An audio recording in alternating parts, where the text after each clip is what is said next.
పెళ్లంటే నూరేళ్ల పంట, వెయ్యేళ్ల జీవితం అంటారు. మారుతున్న టెక్నాలజీతో ప్రపంచంలోని వధూవరులను ఇంటి ముందుకు తెస్తున్నాయి మ్యాట్రిమోనీ సంస్థలు. టెక్నాలజీతో పాటు మోసాలు కూడా అదే స్థాయిలో పెరుగుతూ యువతకు షాక్ ఇస్తున్నాయి.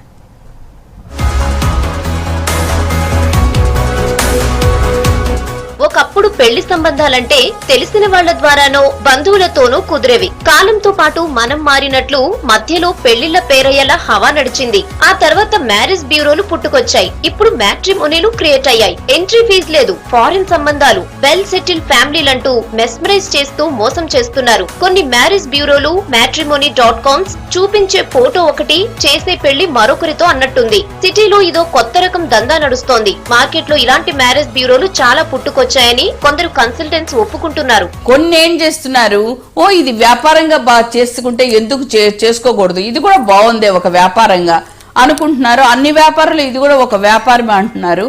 ఏదో అన్ని వీళ్ళు ఏవేవో ఇచ్చేస్తున్నారు అడ్వర్టైజ్మెంట్లు. కొన్నాళ్లకు ఇంకా వాళ్ళ అస్సలు మనిషి అనేది ఎవరు తెలీదు. ఒక పెళ్లి అనేటప్పటికి ఒక మధ్యవర్తి అనేది ఉండాలి. వాళ్ళ వివరాలు క్షుణ్ణంగా చెప్పాలి, వీళ్ళ వివరాలు కూడా వివరంగా తెలియచేయాలి. అప్పుడు తెలుస్తుంది.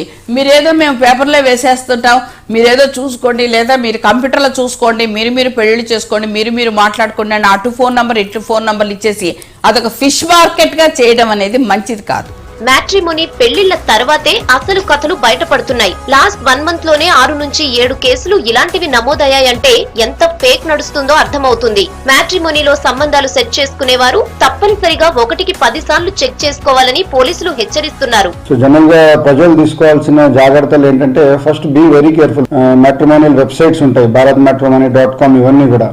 దాంట్లో కూడా చాలా మంది ఫేక్ ప్రొఫైల్స్ పెడుతుంటారు. మనం కేసులు కూడా కట్టాము, చాలా మందిని అరెస్ట్ కూడా చేసాము. ఫస్ట్ మీరు ప్రొఫైల్ చూసినప్పుడు మ్యాట్రిమోనియల్ వెబ్సైట్ లో అతను ఎవరు, అతను ఏంటి, పర్సనల్ డీటెయిల్స్ అన్ని బాగా డీప్ గా అడగండి. అతని రిలేటివ్స్ ఎవరు, ఫాదర్ ఎవరు, మదర్ ఎవరు, బ్రదర్స్ ఎవరు, ఏం జాబ్ చేస్తున్నారు, ఏ కంపెనీలో జాబ్ చేస్తున్నారు, వాళ్ళ ఫోన్ నెంబర్స్ అవన్నీ కూడా అడగండి. ఒకవేళ వాళ్ళు జెన్యున్ అయితే మీకు అవన్నీ నంబర్స్ ఇస్తారు.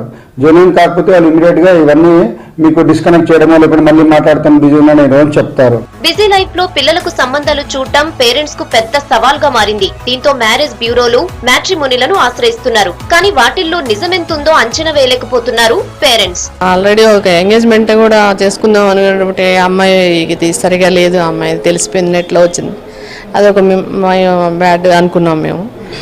అదే అన్ని చూడాల్సి వస్తుంది. ఇప్పుడు అమ్మాయి ఎట్లా ఉంటుంది, ఆ అమ్మాయి ఆఫీస్లో ఎట్లా ఉంటుంది, వాళ్ళ ఇంట్లో పక్కన వాళ్ళని అడగాల్సి వస్తుంది.